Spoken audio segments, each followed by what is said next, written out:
Hello everyone, welcome back to the channel. तो आज की वीडियो में हम कुछ कॉमन क्लीनिंग मिस्टेक्स के बारे में बात करेंगे और उनके सलूशन पर भी चर्चा करेंगे कि किस तरह से उन्हें हम करेक्ट कर सकते हैं। एक छोटा सा भी चेंज हमारी लाइफ में बहुत बड़ा बदलाव ला सकता है। तो आज मेरा क्लीनिंग डे था, तो मैंने सोचा कि क्यों ना मैं किस तरह से अपने क्लीनिंग रूटीन को फॉलो करती हूँ आपके साथ भी शेयर करूँ। तो चलिए, वीडियो पसंद आता है तो वीडियो को लाइक शेयर करना बिल्कुल मत भूलिएगा। चलिए वीडियो स्टार्ट करते हैं।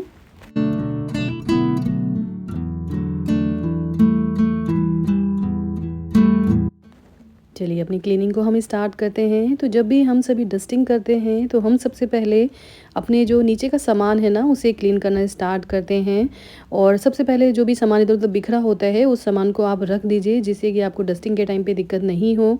और उसके बाद में जब हम डस्टिंग स्टार्ट करते हैं तो हम सबसे पहले नीचे के सामान की तरफ से क्लीनिंग स्टार्ट करते हैं और फिर धीरे धीरे हम ऊपर की तरफ बढ़ते हुए जाते हैं और अपनी क्लीनिंग करते रहते हैं।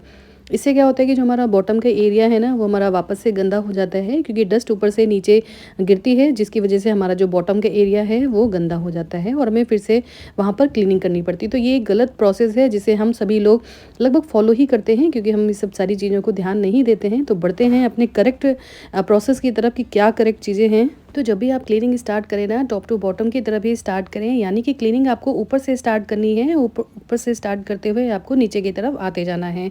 इससे क्या होगा कि डस्ट हमारी नीचे गिरेगी और हम ऊपर से स्टार्ट कर रहे हैं, तो फिर बाद में हम नीचे की चीज़ों को क्लीन करेंगे, जिससे कि हमारा जो बॉटम एरिया है वो गंदा नहीं होगा। क्या आप पूरे घर की क्लीनिंग करने के लिए एक ही क्लॉथ का यूज़ करते हैं? अगर आप सारी सरफेस को क्लीन करने के लिए एक ही क्लॉथ का यूज़ करते हैं, तो आप क्रॉस कंटामिनेशन कर रहे हैं पूरे घर में। जब आप एक क्लॉथ से सरफेस को क्लीन करते हैं तो वहाँ की डस्ट उस क्लॉथ में आ जाती है, और जब आप इसी क्लॉथ से दूसरी सरफेस को क्लीन करते हैं तो ये डस्ट वहाँ पर लग जाती है, और इस तरीके से ये अच्छा नहीं है, स्पेशली किचन और बाथरूम के लिए। तो सही तरीका ये है कि आप डिफरेंट तरह के क्लॉथ्स को यूज़ करिए, और डिफरेंट कलर के ये अगर क्लॉथ्स होंगे तो आपको आसानी होगी। आप उन्हें कलर कोड कर दीजिए, जिससे कि आपको ईजी हो। विनेगर एक नेचुरल क्लीनिंग सॉल्यूशन है, लेकिन जब हम इसे डायरेक्ट फर्श पर या काउंटर टॉप पर अप्लाई करते हैं तो इससे फर्श की या फिर काउंटर टॉप की जो नेचुरल साइन है ना, वो गायब हो जाती है। तो ये लकड़ी की टेबल हो या फिर फर्श की चमक हो, उसको डल कर सकता है। तो इससे बचने के लिए आप सरफेस को क्लीन करने के लिए नेचुरल जो सोपी वाटर होता है ना, बना लीजिए उससे, और उससे ही इन चीज़ों को क्लीन करिए। तो सारी चीज़ों में एक नेचुरल साइन ऐड होती है और इस तरह से हमारी चीज़ें ख़राब नहीं होती हैं। इस तरह के मॉप यूजली हर घर में देखने के लिए मिलते हैं। ये इजी टू मेंटेन होते हैं और इनका जो मॉप एरिया है वो माइक्रोफाइबर क्लॉथ से बना होता है। रेगुलर यूज़ की वजह से मॉप में ढेर सारी गंदगी लग जाती है। अगर इस गंदगी को साफ किए बिना ही हम मॉपिंग स्टार्ट कर देते हैं तो फ्लोर हमारा गंदा हो जाता है। तो जब ऐसी कंडीशन हो जाए तो मॉप का जो आगे का एरिया होता है ना, उसे आप चेंज कर दीजिए, रिप्लेस कर दीजिए, जिससे कि जब आप मॉपिंग करते हैं तो वहाँ पर गंदगी ना हो। डिफरेंट तरह के क्लीनिंग सॉल्यूशन मार्केट में अवेलेबल हैं। तो जब भी आप फर्श पर डिसइंफेक्टेंट से मॉप करते हैं तो तुरंत ही फ़ैन को मत चलाइए। इससे क्या होता है कि जो हमारा डिसइंफेक्टेंट है ना, वो इनएक्टिव हो जाता है। तो राइट चीज़ क्या है इसके लिए कि जब इसे हम इस तरीके से मॉपिंग करते हैं तो इसे खुद से ड्राई होने दें, ताकि जो भी जम्स वगैरह है ना फ्लोर पर, वो अपने आप ही किल हो सकें।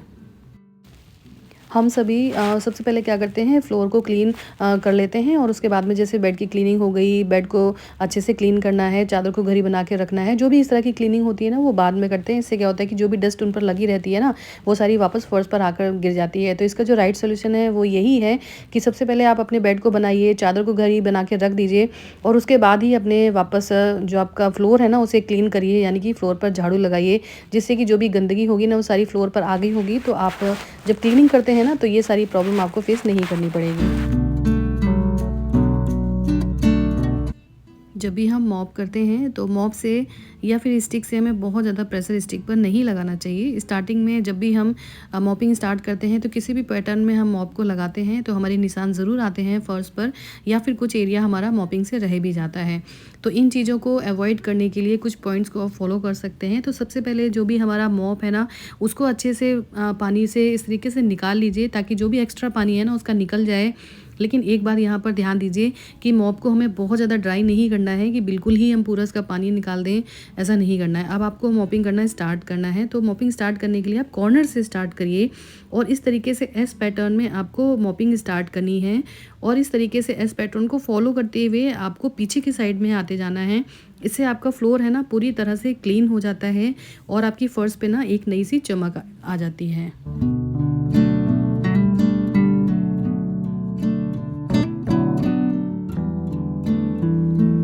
डायरेक्ट सॉल्यूशन का स्प्रे ग्लास पर करना और उसे फिर वाइप करना किसी भी कपड़े की हेल्प से या फिर पेपर से, या फिर आप रैंडम या फिर आप जिग जैग डायरेक्शन में क्लीन करते हैं ना ग्लास को, तो ये ग्लास में ना मार्क्स छोड़ सकता है।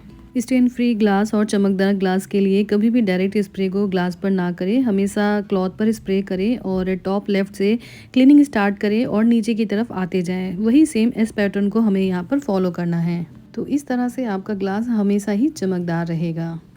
अगर वीडियो पसंद आया हो तो वीडियो को लाइक शेयर ज़रूर करें। चैनल पर पहली बार आए हैं तो चैनल को सब्सक्राइब भी ज़रूर करिएगा मेरे ऐसे ही और ऑर्गेनाइजेशन वीडियोज़ के लिए। Till then tata bye bye, take care.